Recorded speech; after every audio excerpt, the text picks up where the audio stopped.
emanaldi planean egotea arreta zerbitzua hobetzearena eta arreta zerbitzua gertutasunarekin ematean, horrek bideratu gintuen ere adostasuna osoa izatea. Eta gainez, horretaz aparte aurretik ere udaletxea hobekuntza prozesu batean zegoen.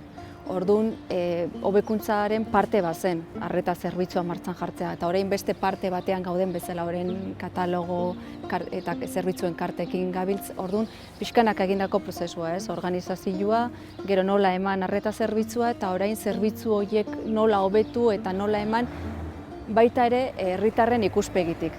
Kudeaketa planean jasota zegoen 2012ko, orduan lehendabiziko gauza izan zen Eudelekin jarri ginen kontaktuan, jakinda baiek eskuriburua zeukatela, galdetzeko zin izan litekeen eredun bat edo behien laguntza jasotzeko. Haiek udaletxe ezberdinak komentatu zizkiguten eta tamainagatik eta erabaki genuen udaletxe konkretu batean jute Arrigorriaga ikustera joan ginen. Orduan, hango eredua ikusi genuen gustatzen zitzaigula baiek lortutako emaitza eta jarraitu genuen orokorrean baiek jarraitutako prozedura berdina. Txapelketa bat antolatzeko, bulegora etorri eta atendituta gero bidaltzen zieten teknikariaren gana.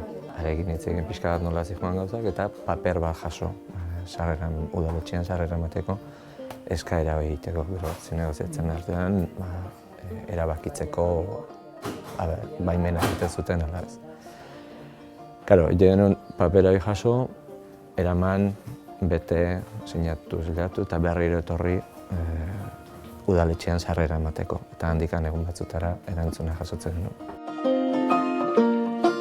Lehen zerbitzua izan zen gaur egun udaltzainen bulegoa den lekuan, udaletxe zaharren beko solairuan.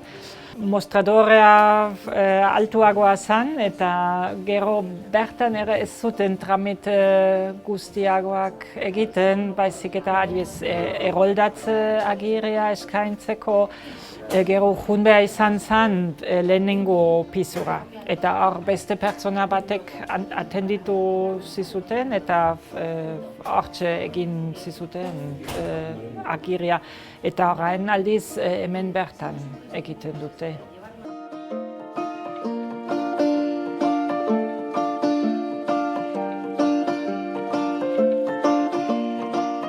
Arduradun politiko eta tekniko bat izendatu zian proiekturako, gero lantalde bat eratu zen, departamentu guztien laguntzakin, departamentu bakoitzeko erreferentea zegoen, eta gero adibidez idazkariak eta informatikariak ere parte hartzen zuten. Eta lehendabiziko gauza izan zen, katalogo bat eratu izapideen zerrenda batekin.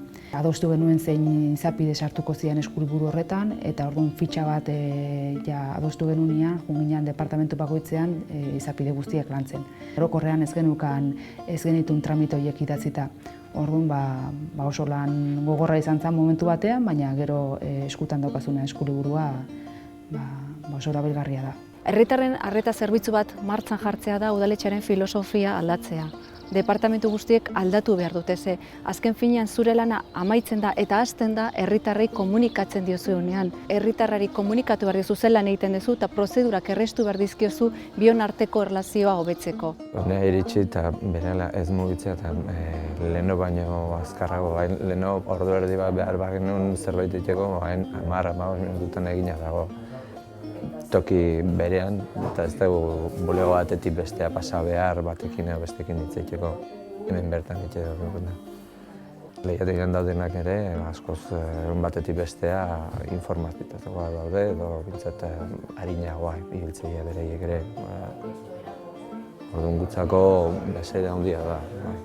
Oso ondo iruditzen zait, eta baita eraikina bera argitsuagoa da, jende gutxiago egoten da inguruan, lehentzan udalaren sarrera bera eta orduan tramite aparte askoz jende gehiago ibiltzen ziren langileak eta beste egin behar izan zuten pertsonak eta orain etortzen da hemen zerbait egin behar duena.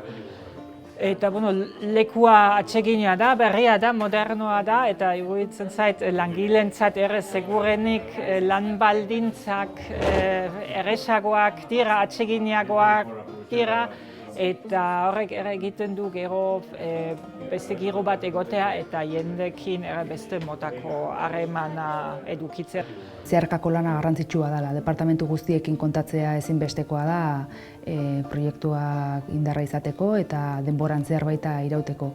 Guk urtebeteko esperientzia daukagu ja, eta momentu batzuk behin bertan ireki izan denen, momentu batzutan ere tentsioak izaten die, baina olako prozesu parte hartzaile batekin ateatzeak horrek laguntzen du. Eta azpimarratzekoa da, gure kasuan behintzat, honek balio izan digula bestelako behar batzuk ere ikusteko. Bertanekin hasteak erakutsi digu, beste gabezi batzuk ere badauzkagula eta hobetzeko prozesuan gaudela. Ez ditzagun sortu espektaktibak ez udaletxe barrunez kanpora, prozesua amaitu beharrez balin badegu. Prozesua bukatu behar da eta kapazkera, udaletxe guztiak kapazkera, herritarren zerbitzu bat martxan jartzeko eta horri bide emateko. Beraz, beldurrik ez, prozesua hasi eta amaitu egin behar da.